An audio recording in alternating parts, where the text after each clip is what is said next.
the significance of that win? Clemson's obviously been so difficult for you guys the last few years. What did it mean to go ahead and beat Clemson on the home field? That was big to win at that place, and that wasn't just a game that we worked for that week to win. That's been like a 4-year process. Like I've been here all 4 years, and I've been here through the dump, through the dirt, through the grind, through the work. And that definitely was a 4-year process. So I mean, that was a big win. I enjoyed every minute of it with my team, and I was back to work on to the next opponent. You guys are 4-0, and I know your coach also has not the whole end goal to be 4-0, right? So how do you feel about where the season has gone so far, and what is this team still capable of the rest of the way? We're 4-0, but I feel like we have yet to play our best game. I feel like we got a lot that we got to fix. So that's really what this week is for. The message for the week was reload. So it's just going out there and just fixing what our weaknesses are, and just getting better at those, and just getting everyone healthy, and just coming to work. So that's really what it's been about. What did you think about the adjustments in the second half? Coach said you guys were more aggressive, you attack. How playing defense and knowing the coach is going to give you guys opportunities to bring pressure, how exciting is that? Did that change the tide of the game? Yeah, it's really exciting. That was a good group. They definitely came to play. They came, they had some answers for some things that we were doing. And so just to come out that second half and just bring it to them, not sit back and just wait and figure out what they were doing, just make them adjust to us, I feel like that was big, and I feel like it played a key in us come back and win the game. Does Coach Fuller say we're going to be more aggressive in the second half? Like, how does that get presented to you guys? I think you shift a little bit.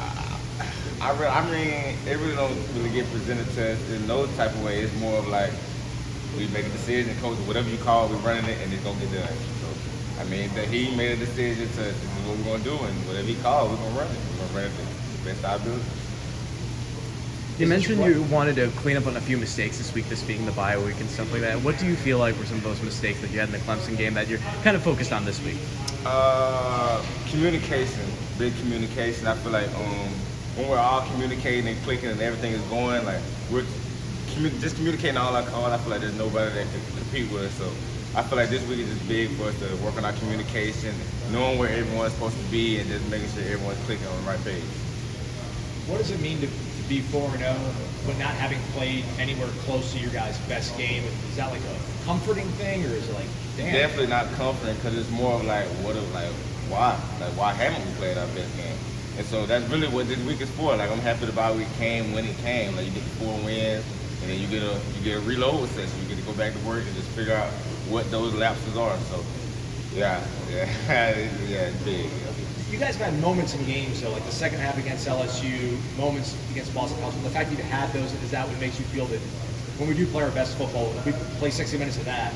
Well, even those moments, we better than that. It's just what you see on TV. We know what we're messing up on, so it's more like, like when we go out there and like it may look dominant, and yeah, it's dominant, but like we don't want to just be dominant. We want like when we leave the field, like you to be like hurting. I want you to be like, I do not want to play them again. And so when we are communicating and everything is going how that goes, so I mean, yeah, we want you to be hurting for real. So, yeah. You guys keep winning. I don't know if you pay attention to it or not. It's early, but in the polls, you guys dropped after going into Clemson and beating them. How do you react to that? That's really just like a social media thing. Well, I don't really care about the poll or whatever it is, because I know when it comes to it, if we play our best game, nobody can beat us. So we're like, who really cares like what the poll says? Like, that's just people sitting just like, you know what I'm saying? Like, nobody cares about that. Talking about the polls and stuff like that, or like any other noise outside of what you guys are doing, how good have you guys been in just draining all of that out? We just really don't care. It just really not, none of that really matters to us, because every week you got to go out and play a game. Every week, if you don't go out there and be dominant, you can get beat. So like a poll really doesn't matter. It's just someone just ranking people. Like, we know how we get down, and we know if we play our best game, nobody can beat us. Good. Thanks, Jarrian. Thanks,